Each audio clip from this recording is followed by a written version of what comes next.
Next up on the Cosmic News Network, First Contact with Joshua Put.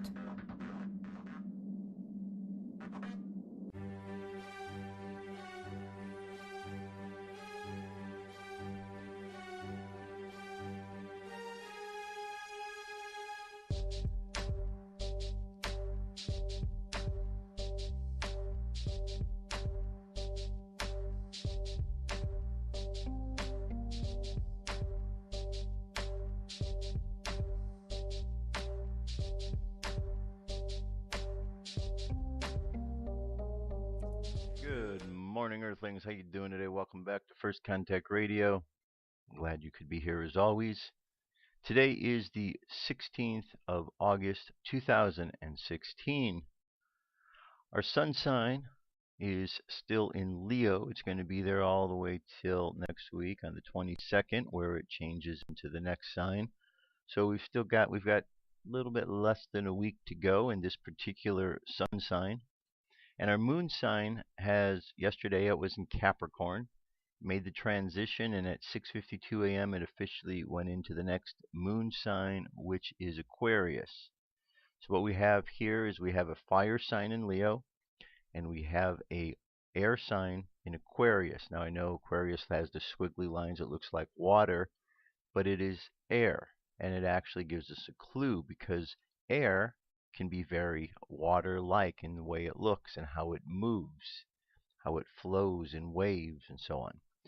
Now, Aquarius, I like to think of Aquarius as this is the astrological card, the tarot card that represents Aquarius, the card of the star. It's all about the nakedness represents us bearing our souls, completely being open and to everything around us with the expectations of a new opportunity in front of us, the hopefulness of the future, kind of reminiscent of going back to the Garden of Eden where everybody was just, moving through and there was no shame, there wasn't anything that one was concerned or worried about. If we think of the time in the 60s and we think about all of that movement that went on in the song, this is the dawning of the age of Aquarius, it was all about understanding and a feeling of hopefulness. So when I think of Aquarius, I like to think of the idea of the hopefulness of what's going on, of what we think can happen, of what we hope to be expressed into the world. So it's an air sign, it's about expression. Remember, air is expressing. It's our words, it's our actions that we use to create things. Now, the sun sign, still the same, Leo, strength, and it's all about harnessing that energy within us, using and applying our imagination to it so we can be effective with it. So when we combine these things together, we have the fire in our conscious mind, the things we are thinking about, focused on. This fiery activity is wanting us to create, to use our imagination, to find a way to take all of this energy within us and put it to good use. It's not just about throwing out our energy, it's about finding a good way to use it. And the underlying moon sign is about trying to take it now and find an expression of hopefulness within it. And in this day and age, as we see everything that's going on in the world, sometimes it can be a little bit hopeless, and people are feeling concerned and worried and overwhelmed and all of these things. So we have this breath of fresh air that comes in to give us a moment of seeing and feeling the hopefulness of all that is going on.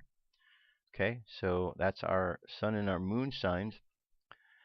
The aspects we're looking at today is we have two of them. 3:23 p.m. These are Pacific time. The sun is going to go into trine with Uranus.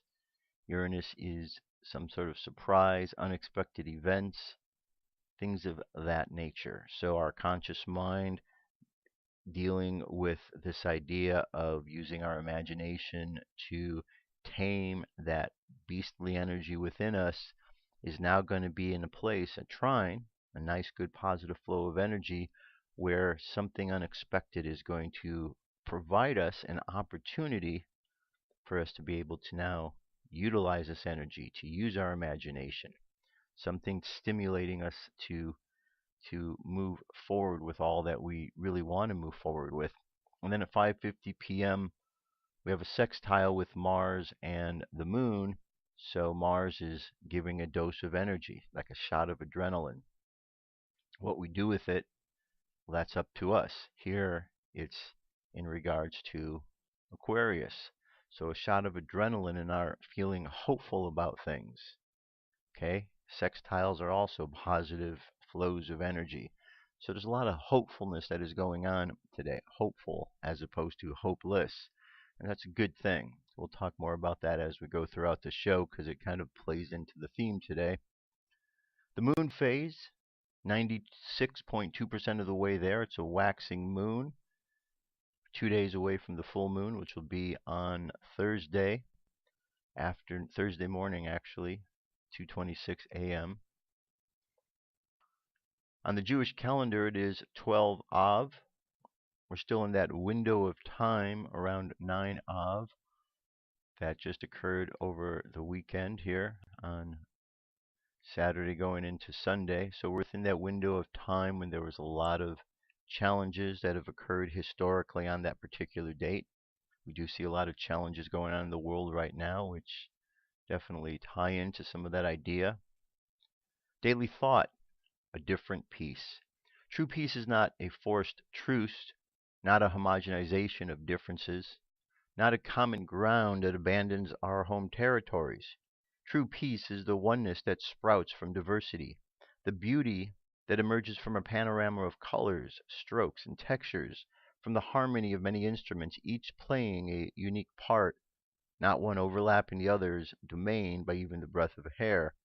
Those who attempt to blur these borders, whatever that may be their motives, they are unwittingly destroying the world, beginning with the crucial border between man and woman, for this is the beginning of all diversity, the place where God's oneness shines most intensely within his precious world. Okay, so there's some very interesting things in here that speak to what's going on in the world. Certainly, we are interested in the ideas of diversity in the world, but with that, there's also the ideas that we need to have borders. We need to understand we're not supposed to blur the lines of this. We're supposed to appreciate the differences that we all have, while at the same time find a way for all of us to be able to come together with those differences, to be able to all work together. Okay? One should not dominate the other, and once it does that, then therein lies the problem. So this is saying true peace is not when you try to force it like what we're trying to do here in the world, but it's when it's just a recognition that we are all part of the same oneness. We're all part of the same box of crayons. Each one of us a little bit different, which simply allows us to bring our special quality to the picture of life that is being created. And finally, over at space weather, the solar wind is 305.2 kilometers per second. Our planetary K index is quiet at the moment at a 1. Expected to stay that way over the next 24 to 48 hours. A few little holes in the sun here, one at the top, one at the bottom. M-class flare possibilities at 1%. X-class is 1. Geomagnetic storm activity is subsiding in the mid-latitudes. It's dropping down from 35 to 25, 25 to 10 in the minor area. But once we get to the high latitudes, there is an increase in the upper latitudes that will finally make its way down, I'm guessing, and that's where we're going from in the minor range from 20 to 30, in the severe range from 20 to 40. So the universe breathing in and out as it does each and every day, breathing in and out, breathing in and out, breathing in and out. That's our cosmic weather. UFO news is next.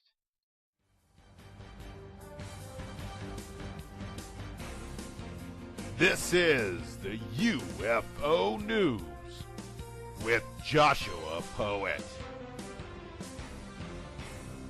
All right, Dirk, thank you very much. Today I have got 4 stories. First story comes to us from California. This happened during a sunset, which is a great time when the cloaking mechanisms often have some sort of glitch where we're able to see past that. And when that occurred, we had a couple different objects in the sky here.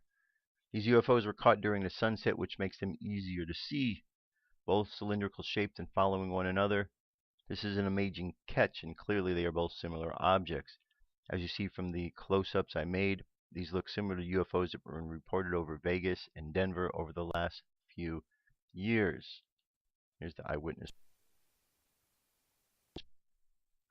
January 31st, I was taking pictures of the sunset. Right after I noticed behind me when I turned these two objects moving without a sound. No trail behind them, like a jet. They were moving fast. I took a few pictures. These objects were moving at the same speed, about 2 miles apart, and kept that distance until disappearing behind the mountain. My car starter stopped working. I could not unlock my car with the remote, and then it started working well 2 days after. My cell phone was still working. Okay. Here we have a bright UFO over Florida. This also took place at the end of the month. Fast-moving, bright sphere UFO over Ocala, Florida, caught in the video traveling towards the ground level, according to the MUFON database. The reporting witness was with his friend outside a porch to observe an approaching storm system around 8:30 p.m. on the 31st when he noticed the unidentified flying object hovering in place before moving. The witness stated that the mysterious flying sphere was initially moving into them fast from the distant sky to the south. He noted the color as bluish tint but didn't seem to cast light in any direction. As the object moved closer to the witness, it stopped abruptly, hovered for a few minutes. At this point, the reporting witness started to video it with his cell phone. Then after about 90 seconds, the unknown object flashed off and left a pulsating red light. For a better look, the reporting witness friend took down the road to get a better view of the strange flying thing. When the UFO became bright, blinking red, the witness saw the other red lights from far away. He recorded a few minutes more of the flashing red before it started moving again. He saw it making several circular patterns before returning to a fully illuminated state. At this point, the object moved away, descended below the tree, started moving from left to right, and disappeared to his view. He heard car horns, honking, and dogs barking after the UFO disappeared. When his friend came back down the street, she reported things being observed, including the hovering, changing of color, descending of view. She said the strange object was much bigger than a drone and had no characteristics like a helicopter. MUFON Chief Investigator John Gagnon stated that the object wasn't a Chinese lantern, as the witnesses said. The object traveled between 2 to 2,500 miles an hour. In his investigation, he found that the witness has 4-year history of military service with the U.S. Air Force. Gagnon did not rule out drones, as they can be dressed up with LED lights and might be moving faster than actual speed at night without a frame of reference. However, he can't find concrete evidence that the UFO was a drone, so he closed the case as unknown. All right, there's our object zipping around there right in the middle.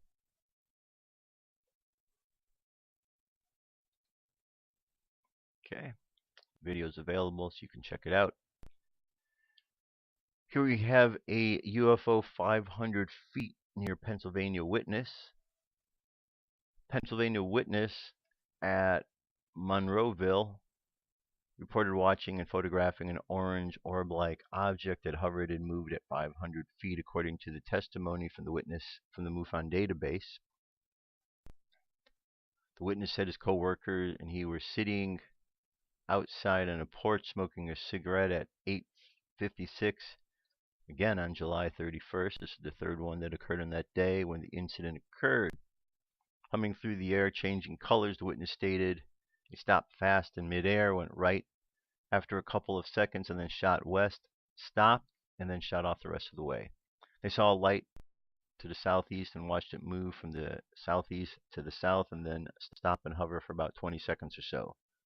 Colosimo started in his report. It moved towards the two men, stopped. It was 5 houses away, a vertical height of about 500 feet. It moved away back towards the southeast at a high rate of speed, orange orb in shape. The object had one flashing, blinking light. It blinked every 10 seconds or so. As the object zoomed away, it made a humming noise. The object seemed to be the size of a house. Witness felt as if the object was able to know that he and his co-workers saw it. Witness felt as if the object approached he and co-workers because he and his co-worker called it by talking about it. Okay, and finally, one last piece. This is an interview that was done with Stephen Bassett. As you recall, he's been on the show quite a number of times. This is an interview he did with EMN, his political activist consultant known worldwide as the disclosure lobbyist and advocate to end the government-imposed truth embargo of the facts surrounding an extraterrestrial presence engaging the human race. Stephen Bassett tells EMN why President Barack Obama is the disclosure president.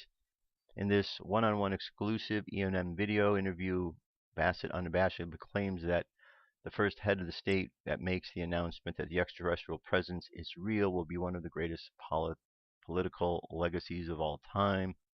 He says he'll go down in history for 1,000 years. He'll be talked about. So here's an interview with him, a short little interview. Check that out. Listen to what he had to say here so you're up to date on his current information. As you know, Stephen is a great person to interview. You've heard his talks, and he's very, very insightful. So check it out. Listen to what's going on there, and see what you think. And there you go. That's our UFO news.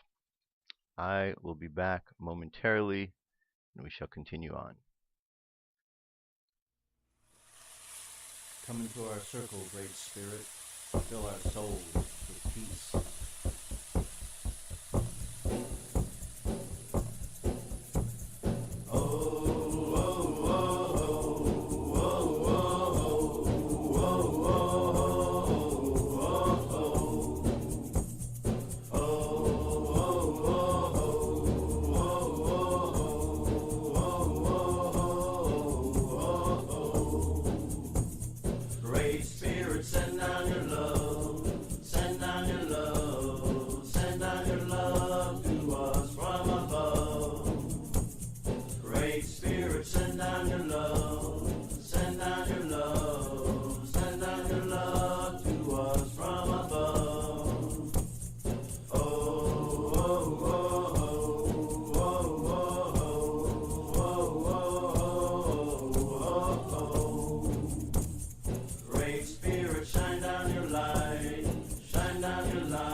All right. Great spirit. Great spirit indeed. Okay, so last week I did a bit on the Hopi prophecy, the return of Great Spirit after humankind had chosen to take a path walking away from Great Spirit. And then when Great Spirit returned, everything came back to life in a much better way. There was peace and harmony and so on. But up until that time, there were a lot of challenges. Today, I'm going to get into some more end time prophecy.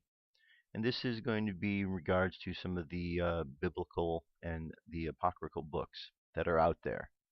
Now, one of the terms that is used, what I just used, was end times. However, you hear a lot of people use the phrase end of days, the end of the world. But these aren't phrases that are part of end time prophecy. See, if we think of time as a timeline that is moving forward as a story, we get to the end of a story and then we begin another story. Okay, so the idea is, what story are we going to begin? So as one ends, which is the new story that is going to begin? We've been listening to his story. Maybe we're going to move on to her story. I don't know. But we've been listening and following along to this timeline unfolding, and it's going to come to a conclusion so we can go on to the next part. So when we look at this story, we have to, if we're going to determine a timeline, we need to see what this story is and what books talk about this particular timeline as unfolding. And there are a number of books. If we look at the Bible as a source, a very important source, we're going to find a number of books in there. Now, I look at the Bible as an important source. I know a lot of people dismiss the Bible and, they don't give it any credibility, but I do. I give it a lot of credibility. Even though I know that the book was written and put together by man, I know that it is a book of stories of people that were inspired by God. However, when mankind got in and the Council of Nicaea was putting the book together, things kind of got mixed up. And so as you understand the way in which the biblical books were put together, you read about things like gematria and these various codes that were used in which information would be hidden, because there was a lot of infighting that was going on between the various different scholars and individuals that were working upon this particular book. Some with intentions to want to make sure that the word got in there properly, others who had agendas to twist the words, to hide the words. So there was a lot that was going on. But if we were to come to Earth the first time and we were to inquire about which book would be the manual for Earth, how we live, I believe that the Bible would be one of those books. Not the only book, but one of those books, because it outlines a story for us of how to live and examples of various, bits of faith and what have you. Now, one of the problems that I see with the Bible is that there are a variety of different beings within that book that claim to be God but aren't. And so, but there's also the stories where we have the direct connection with God. So the whole point is finding out which is which. How do we know where God is? How do we know which are the ones claiming to be God that aren't God?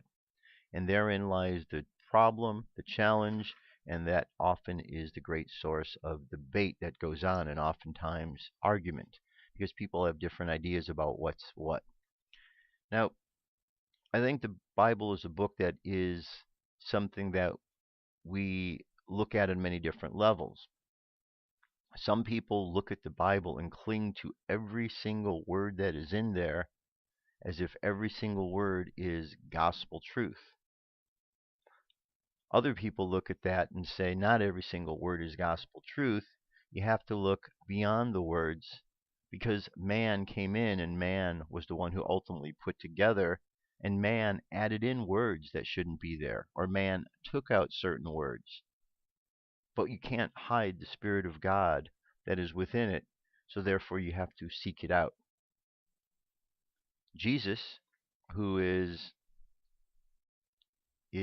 someone that I totally, without a doubt, believe and accept as the Christ, Jesus tells us over and over, we need to seek to find. Seek to find. But you don't seek for something that is laying out in the open. You have to seek for things that are hidden. So the words of Jesus, Yeshua, I like to use the name Yeshua. The words of Yeshua tell us that we need to look for things that are hidden. Need to look for things that are hidden. We're also told that the words of Yeshua were good and that God was well pleased with his son on what was being told. So if Yeshua is telling us that we need to look for things that are hidden, and God says that what his son Yeshua is doing is good, and he's well pleased with what he's doing, then that pleasure and that good feeling would extend to anyone who is following the words of Yeshua, seeking to find. So if we're out there seeking, some say, oh, that's bad, we shouldn't be looking for things. But that's not what we're told. We're told by Yeshua to seek out the things that are hidden, because man got in and has tried to twist words. We can see examples here in 2016. Look how God is been removed from so many things. Look how the words are twisted around.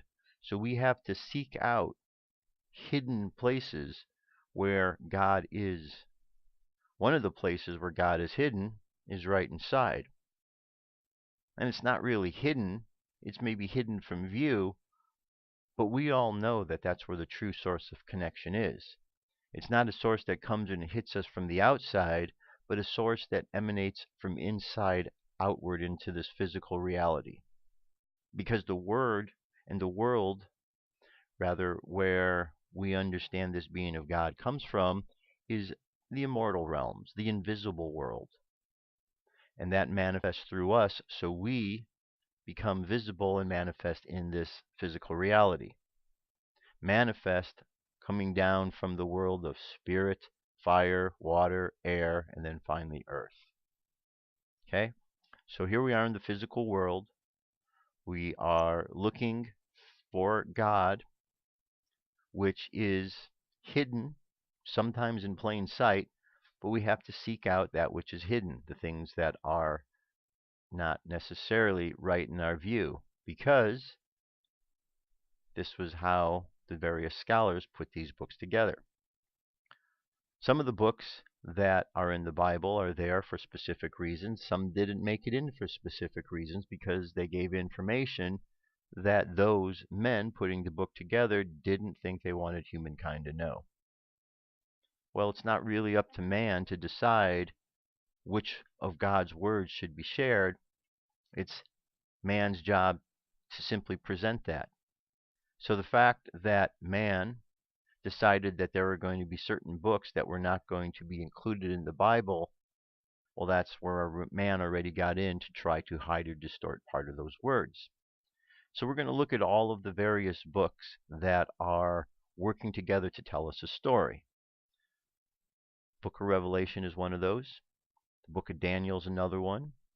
There's passages and information in the Book of Matthew. You have some things in the Book of Enoch.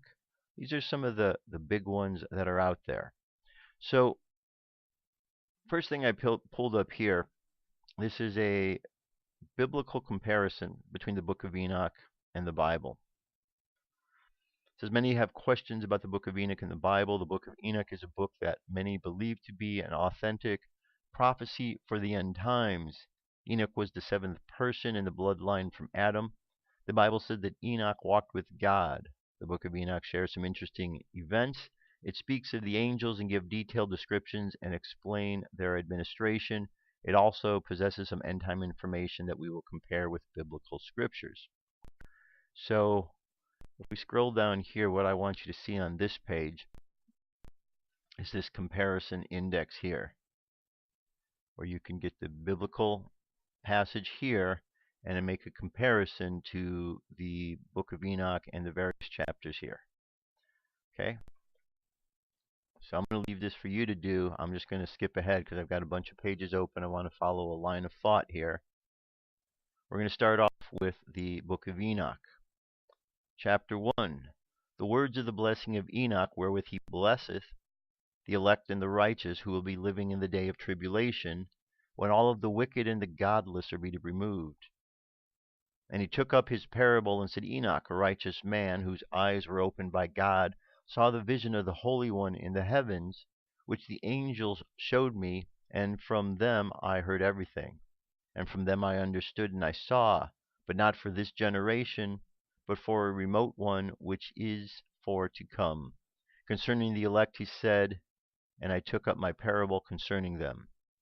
The Holy Great One will come forth from his dwelling, and the eternal God will tread upon the earth, even on Mount Sinai, and appear from his camp, and appear in his strength of his might from the heaven of heavens. And all shall be smitten with fear, and the watchers shall quake, and great fear and trembling shall seize them unto the ends of the earth. And the high mountains shall be shaken, and the high hills shall be made low, and shall melt like wax before the flame. And the earth shall be wholly rent in sunder, and all that is upon the earth shall perish, and there shall be a judgment upon all men. But with the righteous he will make peace, and he will protect the elect, and mercy shall be upon them. They shall all belong to God, and they shall all be prospered, they shall all be blessed, and he will help them all, and light shall appear unto them, and he will make peace with them. And behold, he cometh with tens thousands of his holy ones to execute judgment upon all, and destroy all the ungodly, and to convict all flesh of all of their works of ungodliness which they have ungodly committed, and all of the hard things which ungodly sinners have spoken against him. So one of the things we notice here is there's two different things going on. There's a destruction of the wicked and the godless, and then there's the blessings and the prosperity that go to the elect. So two things to consider here. Where are you? Which path are you going? Okay, very important. Are you going to be one of those that are the wicked and the godless? Are you following that path? Or are you one of those that is walking the path of righteousness? Righteousness, if you break it down, is right useness. The right useness of the energies available to us. The right useness of the Spirit of God that flows through us. Or are we going to go down the ungodly path? Now, here in America at this present time, we could see that there's a lot going down this ungodly path, the godliness. They pushed God out, and we see God is being replaced by other things which are more dark and sinister and sometimes very demonic. So therein lies the challenge. So we see this taking place. We do see the separation. We see the godlessness and we see the righteousness, both taking place simultaneously. Okay, there's a lot to this book. I'm going to leave it here. I'm going to move on to this next section here in Daniel. And at that time shall Michael stand up, the great prince which stands for the children of thy people. And there shall be a time of trouble, such as never was, and since there was a nation, even to that same time. And at the time thy people shall be delivered, every one that shall be found written in the book. And many of them that sleep in the dust of the earth shall awake, some to everlasting life, and some to shame and everlasting contempt. And they that be wise shall shine as the brightness of the firmament, and they that turn many to righteousness as the stars for ever and ever. But thou, O Daniel, shut up the words and seal the book, and even to the time of the end. Many shall run to and fro, and knowingly shall be increased. Then I, Daniel, looked up, and behold, and there stood other two the one on one side of the bank of the river, and the one on the other side. The one said to the man clothed in linen, which was upon the waters of the river, How long shall it be to the end of these wonders? And I heard the man clothed in linen, which was upon the waters of the river. And when he held up his right hand and his left hand unto heaven, and he sware by him who liveth for ever and ever, that it shall be for a time, times and a half. And when he shall have accomplished to scatter the power of the holy people, all of these things shall be finished. And when I heard, but I understood not, then said I, O Lord, what shall be the end of things? And he said, Go thy way, Daniel, for the words are closed up and sealed to the end of time. Many shall be purified and made white and tried, but the wicked shall do wickedly, and none of the wicked shall understand, but the wise shall understand. And from the time that the daily sacrifice shall be taken away, and the abomination that make desolate set up, there shall be 1,290 days. Blessed is he that waiteth and cometh to the 1,335 days. To the 1,305 and 30 days. But go thou thy way till the end be, for thou shalt rest and stand in a lot at the end of the days. Okay, now one of the things that I find as a clue here is we have this word, this phrase, abomination. If we look at it from a sound perspective, we live in the United States of America. This is a nation. The president of our nation is named Obama. So we actually live in an Obama nation. It's not exactly the same spelling, but from a word sound standpoint, it fits right in. An abomination. So if we were to say, what is the abomination? The abomination is the United States. Abomination that make desolate. It's saying that there's some sort of judgment or desolation being put upon the United States due to some cause. What might that cause be? The cause might be the wickedness and the godlessness that is upon the planet, upon this particular land. We go to Revelation 20. And I saw an angel come down from heaven, having the key of the bottomless pit and a great chain in his hand. And he laid hold on the dragon, that old serpent, which is the devil and Satan, and bound him 1,000 years, and cast him into the bottomless pit, and shut him up, and set a seal upon him, that he should deceive the nations no more, till the 1,000 years should be fulfilled. And after that time he must be loosed a little season. And I saw thrones, and they sat upon them, and judgment was given unto them. And I saw the souls of them that were beheaded for the witnesses of Jesus, and for the word of God, and which had not worshipped the beast, neither his image, neither had received his mark upon their foreheads or on their hands, and they lived and reigned with Christ 1,000 years. Okay, so let's take a look at this right here. Well, let's keep going. But the rest of the dead lived not again until the 1,000 years were finished. This is the first resurrection. Blessed and holy is he that hath part of the first resurrection.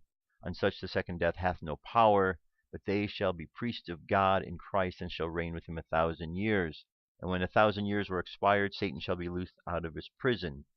And he shall go and deceive the nations which are in the four quarters of the earth, Gog and Magog, to gather them together to a battle, the number of whom is as the sand of the sea. And they went up the breadth of the earth, and compassed the camp of the saints above, and the beloved city, and the fire came down from God out of the heaven, and devoured them.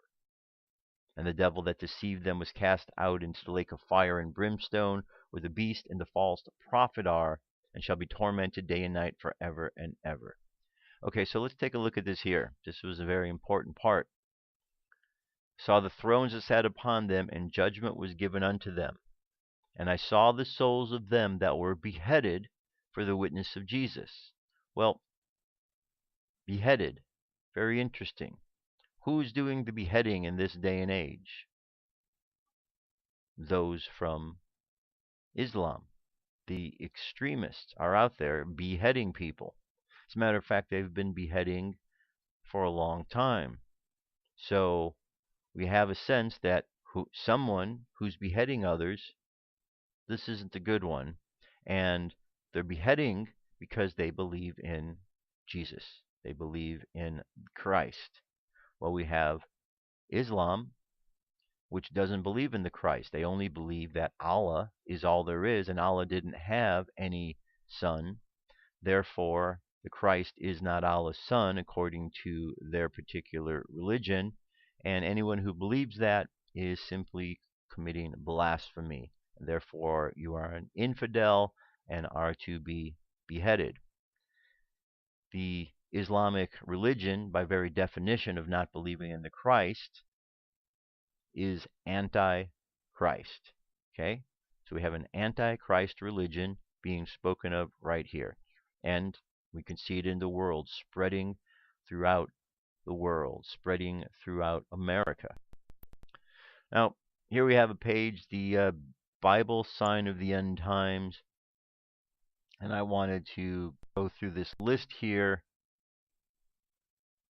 It talks about Daniel. And here are some of the end time signs. An increase of knowledge. Well, we're seeing that, aren't we, with the rise of the internet? People are learning more and more and understanding the places where we have been fooled, deceived. The ability to enforce the mark, whatever that particular mark is. It says, no man might buy or sell save that he had the mark or the name of the beast or the number of his name. Okay, so whatever the mark is, we certainly are in the time if it's something technological. So that seems to make sense. The man of sin is revealed. Man of sin, the lawlessness one. Well, by all descriptions, Barack Obama appears to be this man of sin, the lawlessness one. We see violence and sexual immorality taking place quite a bit. Examples of murders in America, the gay marriage, which has been legalized. We see the transgender thing taking place. A rise in spiritism. We certainly see this taking place. There's a lot of different groups working with different energies and so on and so forth. Mass animal death definitely taking place. Natural disasters off the charts. These include earthquakes, which we've been having. Unsealed prophecies. We still are kind of wondering what are some of these unsealed prophecies. We have the book of Daniel, which certainly spoke of that. The book that was sealed up. False Christs and prophets. Definitely seeing those in the world. A lot of beings jumping up saying, this is Christ, that's Christ, here I am, here, there, and so forth. So a lot of disinformation that has to be weeded through in order to get to real information. At the same time, we have a world pushing for peace because everything is so crazy out there. We have war, which is taking place and has been for such a long time. We have famine, which we see those examples in the world. Christians are being killed. We understand this is going on. Increase in sin. We see many Christians turn away from the truth, which is surprising. But nonetheless, it is happening. And then God destroys those who destroy the earth. Gospel preached to the world. Okay, so we are seeing these things. We can go through every one of these, and we're seeing all of these examples. So far, we seem to be looking at a time when something's unfolding very significant, and we are in this time. Okay, so here's a list of a variety of biblical verses that talk about these end times. This is all King James, but you can look at any of the particular Bibles. 2 Timothy.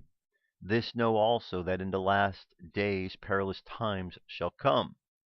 Mark 13:32.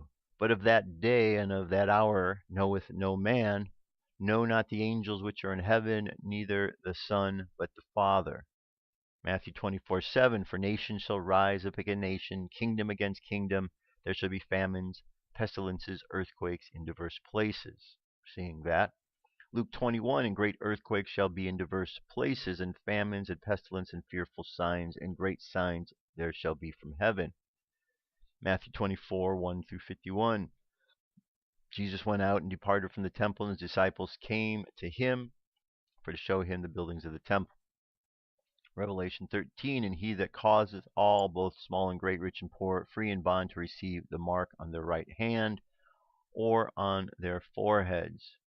We're certain seeing the technology that is being talked, the microchips that is out there, and people are starting to look at this technology, so that ability is there.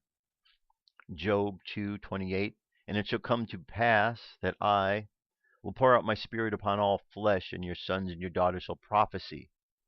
Old men shall dream dreams, your young men shall see visions. Well, see a lot of that. Just go through YouTube, and you'll see every day somebody is, delivering a message that they're receiving.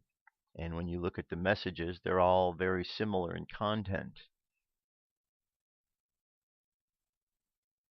Now, 1 Timothy, now the Spirit speaketh expressly that in the later times shall some depart from the faith, giving heed to seducing spirits and doctrines of devils. We definitely see this going on. How many Christians are following things like the liberal ways, the liberal agenda here in America? Abortion, killing of the babies, get the wars. I mean, both parties are involved with it. A lot of following ways that are not godly, but rather godless ways taking place. Remember therefore that thou hast received and heard, and hold fast and repent. If thou therefore shalt not watch, I will come to thee as a thief, and thou shalt not know what hour. So, if therefore thou shalt not watch, I will be as a thief. But that is only if you're not watching. So what is implying here is if you're paying attention, you're not going to be caught off guard. So we're seeing a real challenge with this, aren't they, in the world? Aren't we? We're seeing Christians, Catholics, people who have spoken of God for a long while falling off. We see the Pope saying things that seem to be counter to what we have been learning and understanding, which is quite confusing to a lot of people, which is causing people to lose their faith. And then, of course, we just have those who are just following along, who really never had a tremendous amount of faith to begin with. We're simply just following along because it's what you do. You follow the crowd. So, a lot of challenges, but a lot of truths in here that we could see. Someone understood, whoever was the inspiration behind all this, the Spirit of God, we could see is working itself out. And there's a lot of testimony to that exact thing. Now, here we have the two tribulation witnesses. Witnesses are those who kind of understand what's going on, give witness to this particular time and these events that are taking place.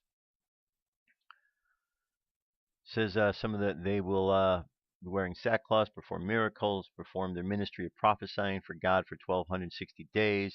They will be killed and die. Their dead bodies will lie in the street for 3.5 days. Before the very eyes of their enemies, they ascend into heaven in a cloud. Okay, and it's thought that these witnesses are Enoch and Elijah. Enoch and Elijah, both of whom were taken up. Both never died. Both were taken to heaven alive and bodily. Both men were alive when Zechariah saw his vision. Enoch gave the first prophecy of Yeshua's second return and the coming judgment. Elijah predicted the return before the terrible day of the Lord. Enoch was a Gentile and Elijah a Jew. Elijah will produce judgments against his enemies. These two witnesses do have the power. Okay, and we talk about the different seals here. So, again, we're talking about the two witnesses, and I've just shown you the Book of Enoch, which seems to indicate that there is something about Enoch that we should be paying attention to if he's one of the witnesses. Now, here's one that I bring up because I think this is very significant as well. John 8, verse 42 through 45. Jesus said unto them, If God were your Father, ye would love me. For I proceeded forth and came from God. Neither came I of myself, but he sent me. Why do you not understand my speech? Even because ye cannot hear my word. Ye are of your father the devil, and the lusts of your father ye will do. He was a murderer from the beginning, and abode not in truth, because there is no truth in him. When he speaketh a lie, he speaketh of his own, for he is a liar and the father of it. And because I tell you the truth, ye believe me not. Okay, so question, why is Yeshua saying that we are of the devil? Why is he saying that? Because we read through the Bible and we're led to believe that we are of God. But Yeshua, Jesus Christ, is saying he is from God, but we are from the devil. Interesting question. Well, the answer, I believe, comes through an understanding of some of the other texts that were discovered in the Apocryphon of John. And in the Apocryphon of John, we have this story where Jesus, Yeshua, appears to John. This is after the resurrection, and he tells them the story. He tells them a story about the creation of existence, and the story is of this being, this divine, limitless being that is both masculine and feminine in spiritual quality, that is formless and has all these amazing blessed qualities to it, that is nameless. That is one of the important things, nameless, and that this being, the masculine aspect of it, looked around. It was aware of itself, looked around the waters around it, and saw its reflection, and called forth its reflection. And when its reflection came forth, that which was seen was the feminine aspect, at which point the masculine principle, that conscious mind, realized that that feminine unconscious aspect existed prior to, or prior to the awareness by the conscious mind, and that this mother father energy, upon their interaction and recognition of each other, a spark was created, and the spark was the Christ consciousness, also known as the divine autogens. And this divine autogens Christ was then given power to go forth and create from there, all by the mother and the father. And so this Christ went forth and created multiple realms, multiple beings, and they created additional beings.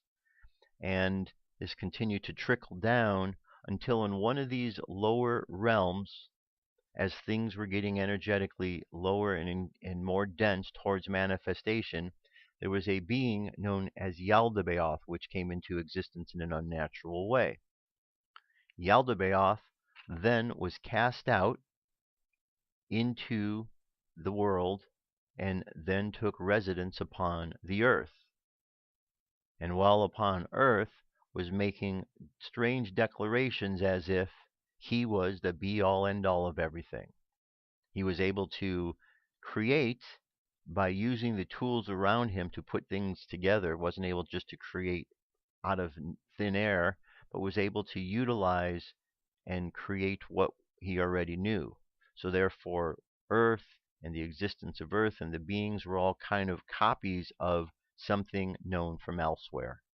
The elsewhere were the immortal realms, described as areas with firmaments over them, realms with firmaments, just like the earth is a plane with a firmament over it, a copy of all of these other realms. And while upon this earth, this being, Yaldabaoth, started making declarations to some of the beings that he brought into existence, some of his helpers, also known as archons, that he was the only being, the only God, the only creator. And this got them wondering, why would you tell us that? Because we never had any doubt you were. But once Yaldabaoth started declaring that, they began to question why he was saying that. And as in his arrogance, of saying this, he was finally approached then by the real God, who looked down from above. The reflection shone in the waters. Yaldabaoth saw this, and instead of understanding, became angry, became delusional, became upset and ignorant, and really arrogant, and decided it was going to trap that Spirit of God. And he was going to trap that Spirit of God by putting it in a body. So he worked with all of his assistants to create these skin suits, us, and try to trap this Spirit of God within it. However, as the process went on, the Spirit of God wasn't going to be trapped, and the expression of wisdom was passed through it, and Adam became enlightened about his situation by his counterpart Eve, the Spirit of God flowing through them. And once they become enlightened, Yaldabaoth then kicked them out of the garden because he could not control them. And once he kicked them out of the garden, he then went and raped Eve, and Eve gave birth to Cain and Abel. And then the story continues on from there. Well, as we hear this story, we start to understand that there's a correlation between a story we know in the Bible of Yahweh. And it seems kind of strange that this is correlation to that. But here's this one particular passage in Isaiah where he says, I am the Lord and there is none else. There is no God beside me. I girded thee, though thou hast not known me, that they may know from the rising sun and from the west that there is none beside me. I am the Lord and there is none else. I form the light and create the darkness. I make peace and create evil. I, the Lord, do all of these things. Well, this is the same declaration that we heard Yaldabaoth make. It's in the Apocryphon of John. I've really struggled a lot to learn and study all of this, because to look at this being Yaldabaoth and say that this is some sort of deceptive being, a deceiver, known as the Demiurge, and then say that this being is the same as Yahweh, well, having spent a long time reading through the Bible and the Old Testament and seeing this being in there, suddenly to have these words say, well, this being in there might be the fallen one, it's shock to the system. Kind of feels as if it's a little bit weird to think that. Kind of wonder if I'm walking the boundary of blasphemy. But I'll tell you why I do believe it, why I do think that there is some significance. Because one thing, one being I do believe in with all my heart and soul is the Christ. And I believe that Yeshua was the embodiment of the Christ here upon this earth. And the one who tells this story of Yaldabaoth is Yeshua. So because those words come from Yeshua, because it is in a book and information that was hidden, and Yeshua told us we needed to seek out the hidden things, I'm going to take those words and I'm going to think that there's something very important to that. And so when I hear the words from Yeshua who says that we are of the father the devil, and then later we hear the story about this character Yaldabaoth who tricked humankind and was trying to trap God, it all kind of comes together, and I'm going to go with Yeshua. I'm going to stick with that. I'm going to side with the Christ in this regard, and understand that there's a bigger picture and a deception that took place. Because we have this book, the Bible, which is based upon this being, Yahweh, who has done these particular events. And when we read through, we see it's a being that's very warlike, and in some ways also very strong, and has done a lot of things. You got to give props to Yahweh. But somehow or another, it seems that this was more of a being who was declaring to be God that maybe actually wasn't. But for me, the big key is that when Yeshua tells us in the Apocryphon of John that God, the Father, the be-all, end-all God, the source, does not have a name, that's the key. Because once Yahweh, once we name that, it no longer fits into that description that Yeshua is giving of a nameless being, because now a name has been given to it. And once that name was given to it, now I say, okay, there's something about that that's significant. Now, if we look further and we bring the Sumerian text into this, and we look at the stories of Enlil and Enki, which predated the biblical stories in Genesis, predated the stories in the Bible, we start to see that there's a bigger picture going on, that perhaps these stories are all characters that have all been tied together. Perhaps Yahweh is a story of Enlil Enki and kind of tied them together. Maybe it has the qualities of both. Perhaps there's both good and bad there. I'm not assigning Yahweh to be bad or good. I'm not trying to place any blame or judgment in that direction whatsoever.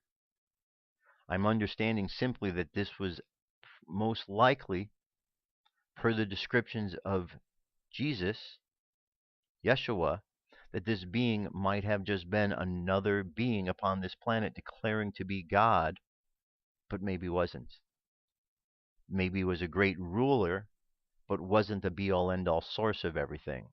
And as we go through and we start to read these stories, this gets back to what I was saying earlier on, where we have to differentiate the places in the Bible where we have beings who are declaring themselves to be God versus the actual Spirit of God that's in there. And it goes on further in the Apocryphon of John, and these other stories in the Nag Hammadi library, where this Yaldabaoth was finally cast down, and was replaced by one of his sons, because Yaldabaoth was out of line. And when the son was put in power over the father, the son was told, you better stay in line, because that one didn't. That one was not doing what was supposed to.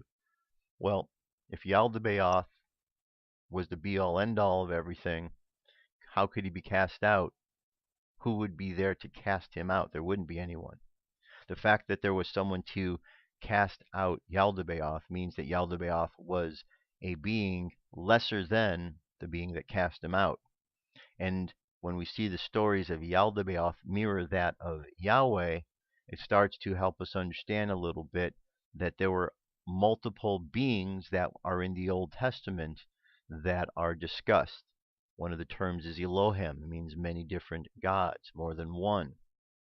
So there seems that there was a struggle that was going on. Maybe it was Enlil, maybe it was Enki.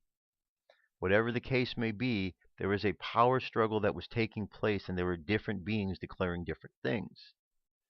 We've discussed about the story of Astrasis, which is part of the Babylonian mythology, which is this being, tells a story of a insurrection that occurred, and one of these beings, who went by the name Allah, actually rebelled against Enlil, who seems to be a version of Yahweh. And we see from the writings of Ali Shubat that this Allah, who rebelled against Enlil, is the same as Lucifer. So we have a correlation of Allah to Lucifer / Satan, or the dragon, the demon, and these other beings that are there. So there was a lot of fighting going on. If you read through the New Testament, whenever Yeshua is talking about God, he doesn't refer to him as Yahweh. Never any place do you see that. It's always the Father. We even saw in that passage that we went over not too long ago, where he was saying he was of God, but we are of the devil. So that fits right in with this being that was deceiving humankind that he was God, but wasn't, that created us, these skin suits, in order to try to trap God, but couldn't. And Yeshua came to help us understand that though we are in a physical body created by a being claiming to be God, the spirit that flows through us is the pure source, the essence of that God that flows through us, that God that emanates through the Christ, and that Christ that emanates through us, which is why we have an opportunity to be born again, to be resurrected, because within us is that Christ, and we can allow that Christ to rise within us, allow that spark to shine bright so that we can shine as the Christ that is within, that we are. The only thing that's going to keep us from doing so is any of the information or wisdom that is going to block that. Because once that spark is in us, then that spark will expand to what it's supposed to expand to, unless the wisdom of that is kept away. And that's what we have. We have an information age, an information war going on. And so people are falling away because they believe so strongly in this particular book, the Bible, and they believe in every single word that's there, and they hang on to the words. But in my humble opinion, I believe the Spirit of God that's in there is missed. And because man took certain books out and decided not to put them in there, we've lost information. But it's later been found. It was hidden, and we have to seek that out and find out what those hidden words are. So when we look of all of what's going on here, there's an end time playing itself out, an end of a story. We see all the clues that everything that the end time story describes is going to go on is happening right now in our world. We see deception is being revealed by the light. We have this understanding of this Christ that is flowing through us, that we have an opportunity to shine into the world, and we have an opportunity to make a big difference because we can either choose the path of righteousness or the path of godlessness. And that's where we're all at. And we're seeing this playing out each and every day. Each and every day we're seeing this play out. Now, as we move forward here, one of the things that I think very is important is what goes on here, the power of thought. Because we are beings that can manifest in this reality. We are beings that can bring forth and change this reality with our thoughts. But if the world around us is pushing us and distorting and distracting us from doing that, then we don't expand outward because we become discouraged. We feel like we've been beat down. We feel like we're overwhelmed. And that's exactly what's going on in the world right now. People are feeling these things. They're not feeling encouraged to create the reality that they can create. So a lot of people are just giving up. Why should I vote for anything? Bad always wins anyway. She's going to get away with it. She's Teflon Hillary. The election's not going to win. The polls are this, blah, blah, blah, blah, blah. It's because we have a deceptive reality which is putting out their thoughts through a mainstream network. They are affecting the information and deceiving others with that information that is going out and discouraging others from using their thoughts to create the reality that we want. Therefore, what we are doing is we are buying into that reality, and that reality is simply taking us down the path of godlessness. When in actuality, we have within us the ability to walk that path of righteousness simply by correcting our thoughts to manifest what we want. So if we want to see goodness really express itself into the world, if we want to call the goodness in, then despite all of these distractions, we ignore those and we simply call in the goodness and believe that no matter what happened in the past, this could be different because we now know different. We know better than we did in the past. We know that we can change the world with our thoughts.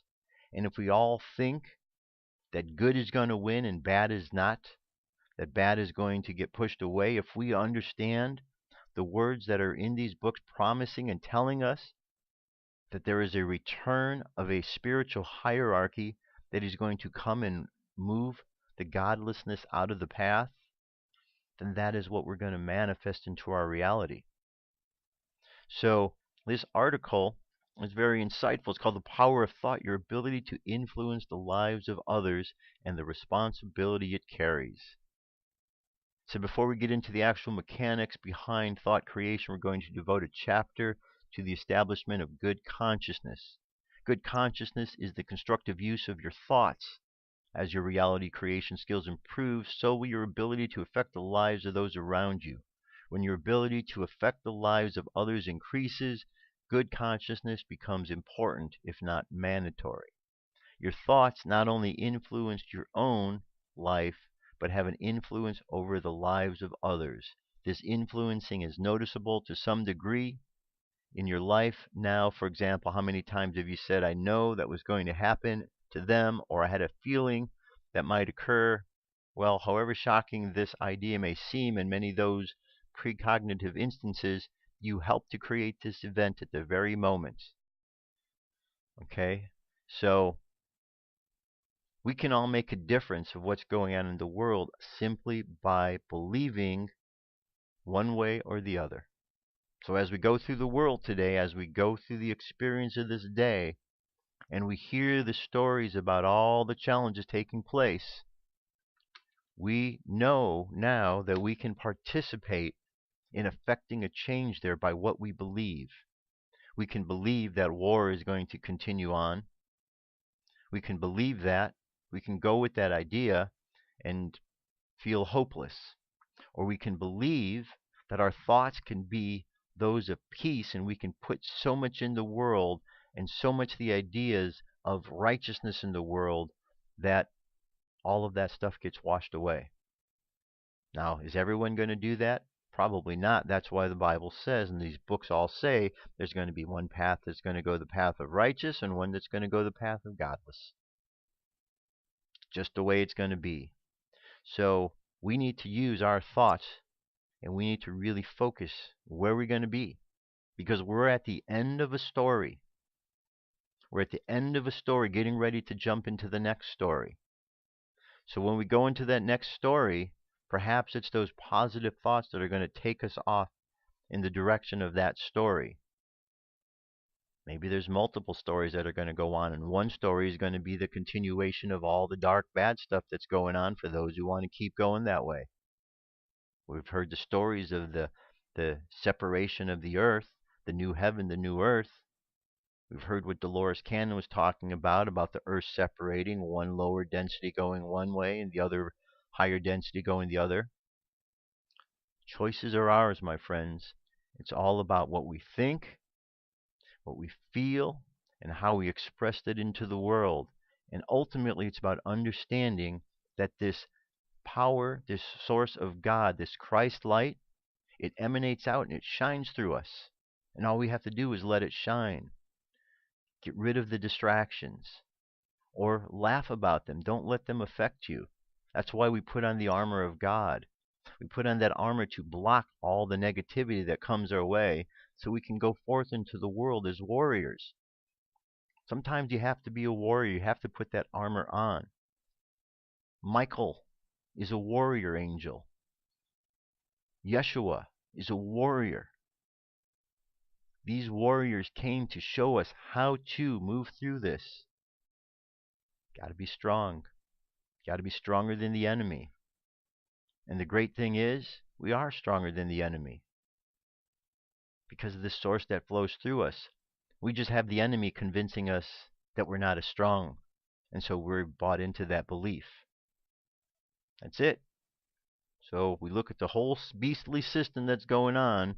We got the media, we got the politics, we got, the military-industrial complex. We got a whole system of control that's trying to keep things intact so we don't allow this out. But all we got to do is let this out, and that can't control us. It's a game changer, my friends. It's a game changer. And each one of us has the answer. Each one of us has that peace in it. We just have to let it shine. Let it shine. Let it shine. All right, here's a channeled message for today.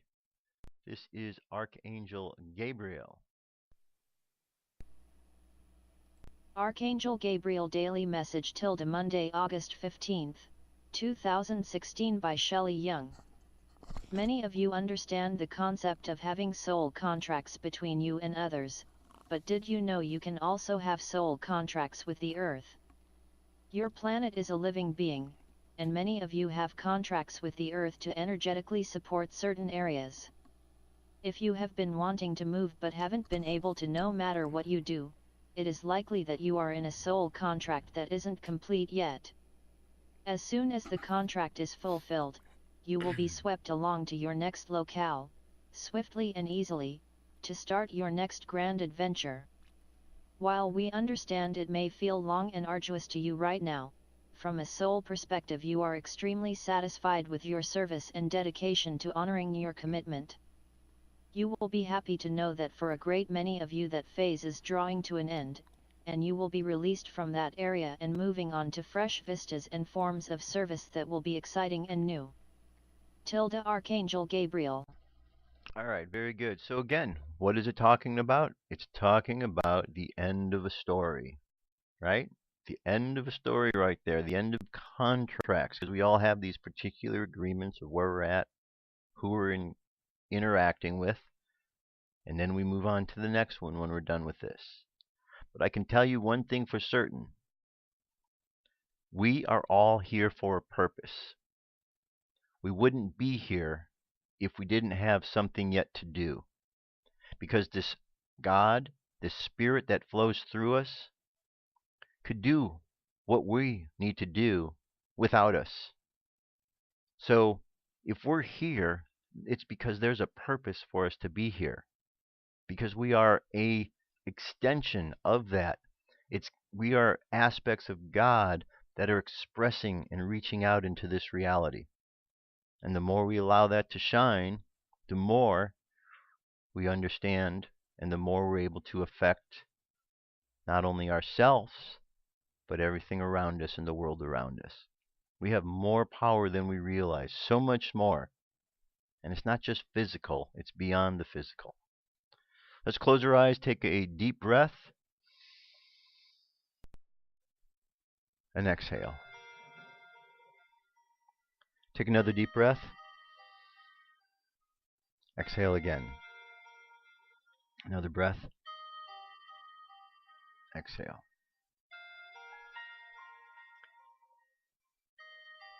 I want you to imagine looking out at the world. And as we're looking out at the world, we see all kind of chaos, all kind of challenges taking place, people running around, feeling frustrated, overwhelmed, uncertain, discouraged. And we see all of these things taking place within this physical reality. But then we remember that this physical reality is the byproduct of the higher realities, the fire, the water, the air. It translates into the ideas of God, the love of God, and the words of God expressed as form in this world. And once we understand this connection to this higher power, this spirit, we suddenly know that we now have a way to effect a change. So we imagine ourselves, instead of looking outward, we turn our sight inward. We go inside. In there, we see this spark, this light which shines bright, emanating from a source well beyond this being. And we see this spark, this light, this Christ energy that is there. And we nurture it, and we imagine it growing larger, expanding itself, and we fill ourselves with this light. And we notice how easy it is, because this is what we are destined to do. And so we allow this light to shine, expand outward from our being out into the world. And as it does, it shines light upon the darkness around us, that others might see. And we find that those caught up in the darkness suddenly are seeing things clearly because the lights have illuminated the issues and the problems they are facing.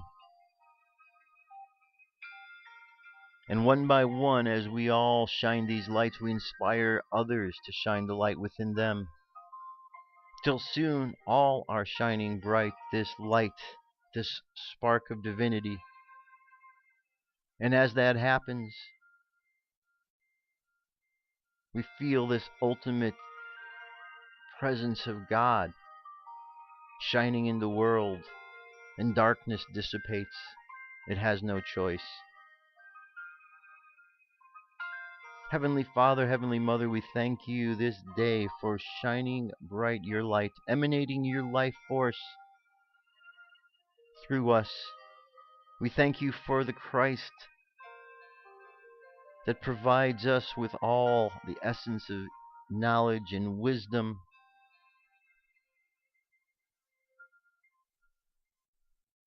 And we feel honored and blessed to know that we are here at this time of great change and transition to assist all the world in going through this change. We thank you, Heavenly Mother and Heavenly Father, for all of the blessings you provide to our life this day and each and every day. And we thank you for helping us to see with open eyes and hear with open ears your plan that is unfolding for all to see. We thank you. We send blessings and love right back at you. And we continue on this journey. So let the subconscious mind continue on this journey, sending out love, sending out light, sending out positivity, that all those who are discouraged become encouraged, all those who are blind may see, all those that are deaf may hear, and that all walking the path of godlessness turn away and begin to walk the path of righteousness and godliness. So let the subconscious mind continue on that journey of inspiration. And let's bring the conscious mind back to the present moment on the count of 3. 3 coming back to this present moment filled with confidence. 2 coming back to the present moment filled with faith. And 1 coming back to the present moment happy, healthy, and whole. Happy, healthy, and whole. Take another deep breath. Exhale, and open your eyes. Thank you very much for being here indeed. More news. Till then,